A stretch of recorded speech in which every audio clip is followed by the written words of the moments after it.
नमस्कार दोस्तों। आज की कहानी एक ज्ञानवर्धक प्राचीन कहानी है। एक समय की बात है, एक पंडित अपनी पत्नी को लेने के लिए ससुराल जा रहा था। तभी रास्ते में उसे एक व्यक्ति मिलता है। उसने पंडित से पूछा, महाराज कितनी दूर तक जा रहे हैं? पंडित ने कहा, मैं अपनी पत्नी को ससुराल से लाने जा रहा हूँ।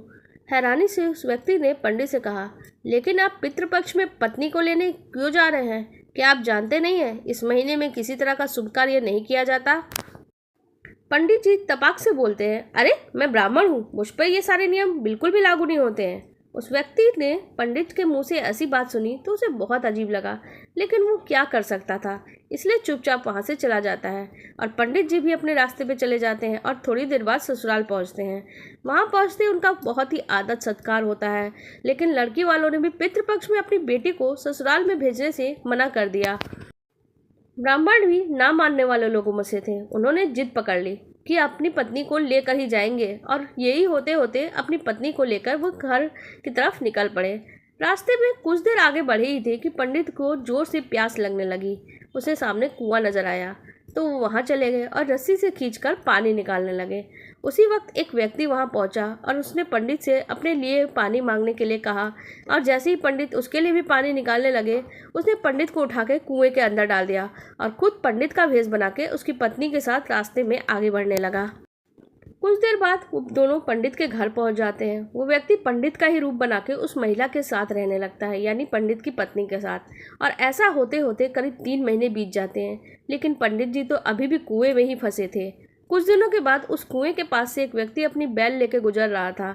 बैलों की घंटी की आवाज़ कुएं के अंदर फंसे पंडित जी के कानों में पड़ी तो पंडित जी जोर से चिल्लाते हैं, बचाओ बचाओ, कोई है तो मुझे बाहर निकालो। बैल लेके जा रहा आदमी, उसको लगा जैसे कुएं में कोई भूत है और वही बोल रहा है। बहुत हिम्मत करके कुएं के पास जाता है और बोलता है, कौन हो तुम? पंडित ने कुएं के अंदर से ही उस व्यक्ति को अपने साथ हुई घटना के बारे में पूरी तरह से बता दिया। सब कुछ सुनकर उस इंसान का दिल भर आया और उसने पंडित को कुएं से बाहर निकाला। कुएं से निकलते ही पंडित फटाफट अपनी पत्नी से मिलने के लिए गांव पहुंचते हैं, और वहां जाकर उसे पता चलता है कि उसी के भेष में एक इंसान गांव में रह रहा है। पंडित ने अपने पिता को बताया कि मैं आपका असली बेटा हूँ। इसने मुझे कुएं में धक्का मार दिया था और ये मेरा रूप लेकर यहाँ आ गया है। यही बात पंडित पूरे गांव वालों को भी बताता है, लेकिन कोई भी उसकी बात पे भरोसा नहीं करता है। बात इतनी ज़्यादा बढ़ जाती है कि बात राजा तक पहुँच जाती है।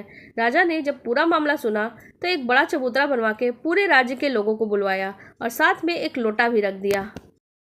वहाँ जब सब लोग वहाँ पहुँच गए तब राजा ने दोनों से पूछा, तुम दोनों में असली पंडित कौन है? जवाब में दोनों ने कहा, मैं असली हूँ, मैं असली हूँ।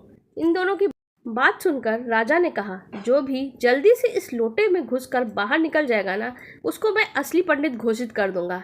इतना सुनते ही झट से एक पंडित लोटे के अंदर घुस जाता है, और इतने में राजा ने लोटे का ढक्कन तेजी से बंद कर दिया। लोटे के अंदर बंद होते ही वो चिल्लाने लगा, राजा मुझे माफ़ कर दो, मैं आगे से ऐसा कुछ भी नहीं करूँगा। इतना सब कुछ देखकर लोग समझ गए असली पंडित कौन है, और सबको पता चल गया कि वो भूत था जो लोटे के अंदर चला गया। वह भूत पंडित को सबक सिखाने के लिए उसका रूप बना के उसी के घर में रह रहा था, क्योंकि वो पितृपक्ष में शुभ कार्य कर रहा था।